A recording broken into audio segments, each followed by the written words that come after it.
আপনারা যারা hero extreme 125R এই বাইকটি কিনতে চাচ্ছিলেন, আপনাদের জন্য আজকের এই ভিডিওটি অত্যন্ত গুরুত্বপূর্ণ। আজকের এই ভিডিওতে হিরো এক্সট্রিম 125R এই বাইকের ভালো এবং খারাপ দিক নিয়ে বিস্তারিত আলোচনা করা হয়েছে। আজকের এই ভিডিওটি সম্পূর্ণ দেখলে আপনি জানতে পারবেন হিরো এক্সট্রিম 125R এই বাইকটি আপনার জন্য কেমন হবে। তো চলুন কথা না বাড়িয়ে আজকের এই ইনফরমেটিভ ভিডিওটি শুরু করা যাক। আসসালামু আলাইকুম ভিউয়ার্স, সকলকে ওয়েলকাম করছি আরও একটি নতুন ভিডিওর মাঝে। আজকের এই ভিডিওতে আমি আপনাদের সাথে বিস্তারিত আলোচনা করব হিরো এক্সট্রিম 125R এই বাইকটি কোন কোন দিক দিয়ে এগিয়ে আছে এবং কোন কোন দিক দিয়ে বাইকটি পিছিয়ে আছে, এবং যদি আপনারা 1,71,000 টাকা খরচ করে এই বাইকটি কিনতে চান তাহলে এই বাইকটি আপনার জন্য কেমন হবে। তো চলুন মূল আলোচনা শুরু করি।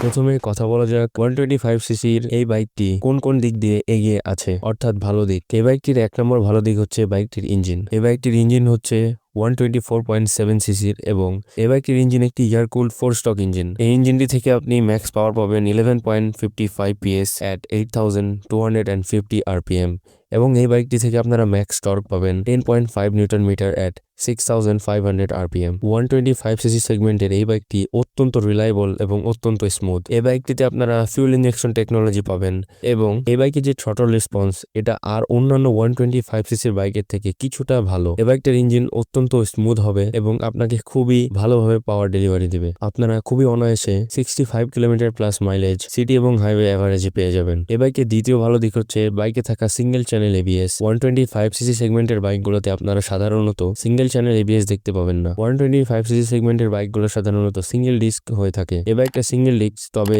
এই বাইকে আপনারা সিঙ্গেল ডিস্কের সাথে সিঙ্গেল চ্যানেল ABS পাচ্ছেন, যেটা অনেক বড় একটি সেফটি ফিচার। বৃষ্টির দিনে ভাঙাচোরা রোড কন্ডিশনে, ওভারঅল বাংলাদেশের রোড কন্ডিশনে আপনি এই বাইকটি খুবই কনফিডেন্সলি রাইড করতে পারবেন এবং কোনোভাবে আপনার কনফিডেন্স ল্যাক করবে না হার্ড ব্রেকিং করার সময়। এই বাইকের 3 নম্বর ভালো দিক হচ্ছে এই বাইকের টায়ার। আপনারা এই বাইকের ফ্রন্টে 90/90 17 সেকশনের একটি টিউবলেস টায়ার দেখতে পাবেন এবং এই বাইকের রেয়ারে 120/80 17 সেকশনের টিউবলেস টায়ার দেখতে পাবেন। একটা 125cc বাইক হিসেবে এই বাইকের রেয়ারে থাকা 120 সেকশনের টায়ার অনেকটাই প্রশংসার দাবি রাখে, কারণ আমরা সাধারণত 125cc বাইকগুলোতে রেয়ারে 120 সেকশনের টায়ার দেখতে পাই না এবং ফ্রন্টেও 90 সেকশনের টায়ার দেখতে পাই না। সাধারণত 125cc সেগমেন্টের বাইকগুলোতে আরও চিকন অনেক পাতলা টায়ার দেখা যায়, যার কারণে হাই স্পিড স্টেবিলিটি এবং ব্রেকিং করার সময় তেমন একটা ভালো কনফিডেন্স পাওয়া যায় না। কিন্তু এই টায়ার থেকে আপনারা খুবই ভালো কনফিডেন্স এবং খুবই ভালো হাই স্পিড স্টেবিলিটি পেয়ে যাবেন। এই বাইকটির 4 নম্বর ভালো দিক হচ্ছে বাইকটির কন্ট্রোলিং। এই বাইকের টায়ার এবং ব্রেকিং, ওভারঅল ইঞ্জিন,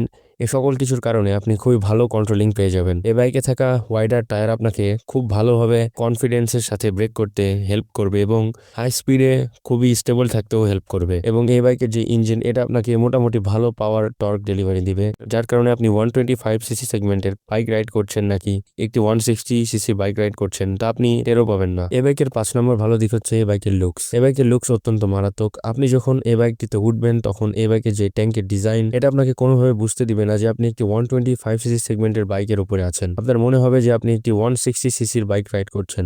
এই ছিল হিরো এক্সট্রিম 125R এই বাইকের 5টি ভালো দিক। এখন আমি আপনাদের সাথে হিরো এক্সট্রিম 125R এই বাইকটির 5টি খারাপ দিক নিয়ে আলোচনা করব। এই বাইকটির প্রথম অর্থাৎ 1 নম্বর খারাপ দিক হচ্ছে এই বাইকের স্পিডোমিটার। এই বাইকের যে স্পিডোমিটার এটা দিনে খুব একটা ভালো ভিজিবল থাকে না। দিনে আপনি যখন বাইকের মিটারে তাকাবেন তখন আপনি খুব ভালোভাবে দেখতে পাবেন না। অনেক এমন রাইডার আছে যারা সবসময় বাইকের গিয়ার, স্পিড এগুলা মিটারে চেক করে, তাদের জন্য কিছুটা প্যারাদায়ক হবে। বাইকটির 2য় নম্বর খারাপ দিক হচ্ছে বাইকটির পিলিয়ন সিট। এই বাইকের যে স্প্লিট সিট সেটআপ সেটা কিছুটা আনকমফোর্টেবল। এই বাইকটির 3 নম্বর খারাপ দিক হচ্ছে এই বাইকটির প্লাস্টিক কোয়ালিটি। এই বাইকটির প্লাস্টিক কোয়ালিটি তেমন একটা ভালো না, তো এই বাইকটার যে প্লাস্টিক কোয়ালিটি সেটা আরো কিছুটা ভালো হতে পারতো। এবং এই বাইকটির 4 নম্বর খারাপ দিক হচ্ছে এই বাইকটির হেডলাইট। এই বাইকটির যে হেডলাইট এটার আলো মোটামুটি ভালো বলা যায়। সিটিতে যখন আপনি বাইকটি রাইড করবেন তখন আপনি রোড খুব ভালোভাবে দেখতে পেলেও যখন আপনি বাইক কিনে হাইওয়েতে যাবেন তখন শুরু হবে মূল সমস্যা। এখন কথা বলবো বাইকটির 5 নম্বর খারাপ দিক নিয়ে। এই বাইকটির 5 নম্বর খারাপ দিক হচ্ছে বাইকটির গিয়ার শিফটিং। এই বাইকটির গিয়ার শিফটিং এ কিছুটা গিয়ার ল্যাগিং ইস্যু রয়েছে, যেটা ইন্ডিয়ান কয়েকটা ওনারশিপ রিভিউ দেখে জানতে পারলাম। আপনারা যখন এই বাইকটি 5000 কিলোমিটার প্লাস রাইড করে ফেলবেন আশা করছি এই সমস্যা আর থাকবে না। তো এই ছিল ওভারঅল হিরো এক্সট্রিম 125R এই বাইকটির 5টি খারাপ দিক। এখন কথা বলবো এই বাইকটি আপনার জন্য কেমন হবে। এই বিষয়টা নিয়ে কথা বলার পূর্বে আপনাদেরকে আরো একটি বিষয় জানিয়ে রাখতে চাই যে একটি বাইকের কিন্তু ভালো এবং খারাপ দিক উভয় থাকবে, তবে 125cc সেগমেন্টের এই হিরো এক্সট্রিম 125R এই বাইকটি কিন্তু ওভারঅল অনেক ভালো বলা যায়। এই বাইকের কিন্তু তেমন একটা খারাপ দিক নেই। এই বাইকটিতে আপনারা অনেক ফিচার্স পেয়ে যাবেন এবং আর অন্যান্য 125 সিসি সেগমেন্টের বাইকের সাথে যদি এই বাইকটি কম্পেয়ার করেন তাহলে আপনি খুব ভালোভাবে বুঝতে পারছেন এই বাইকটি কতটা এগিয়ে রয়েছে। আমি এখন পর্যন্ত আপনাদের সাথে এই বাইকের যে কয়েকটা খারাপ দিক নিয়ে আলোচনা করেছি, এই কয়েকটা খারাপ দিক কিন্তু সকল রাইডারের কাছে খারাপ দিক নাও মনে হতে পারে।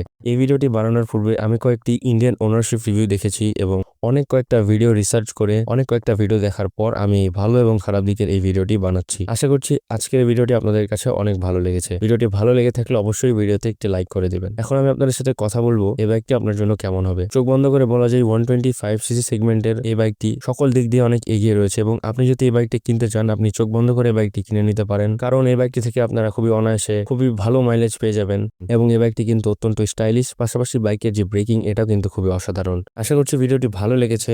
দেখা হবে আবারও পরবর্তী কোনো এক নতুন ভিডিওর মাঝে এবং আপনি যদি এরকমই বাইক রিলেটেড ইনফরমেটিভ ভিডিও পছন্দ করে থাকেন তাহলে অবশ্যই আপনি আমার ইউটিউব চ্যানেলটি সাবস্ক্রাইব করতে পারেন। সকলকে আল্লাহ হাফেজ।